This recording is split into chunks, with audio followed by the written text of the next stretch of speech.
મગજની માબેન પાર્ટ 4.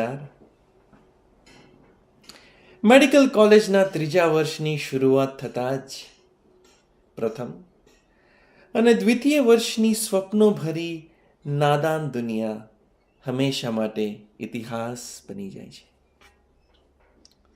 અને એક રૂગ્ણાલયની વાસ્તવિકતામાં એ બાળકનો પ્રવેશ થાય છે કે જ્યાં ગળામાં અલગ અલગ રંગના દોરડા એટલે કે સ્ટેથોસ્કોપ પહેરેલા પરભક્ષી તબીબો એટલે કે રેસિડન્ટ્સ દ્વારા એ બાળકનું બાળપણ છીનવામાં આવે છે.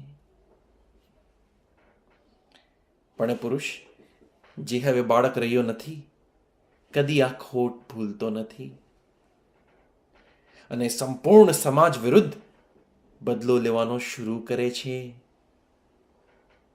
જેના માટે એ સવારે સવારે પોતાના ખીચામાં હથોડી રૂપી હથિયાર એટલે કે હેમર લઈ મેડિકલ વોર્ડના અલગ અલગ પલંગ પર સૂતેલા દર્દીઓનો ઇતિહાસ એટલે કે હિસ્ટ્રી લેતા તેમના શરીરના અલગ અલગ અંગો પર હથોડીઓ મારવાનું શરૂ કરે છે.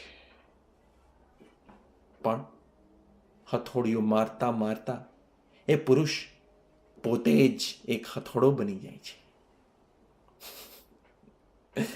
અને તે ક્ષણે એ પુરુષના જીવનમાં પ્રથમવાર મગજની માબેન એક થાય છે. આભાર.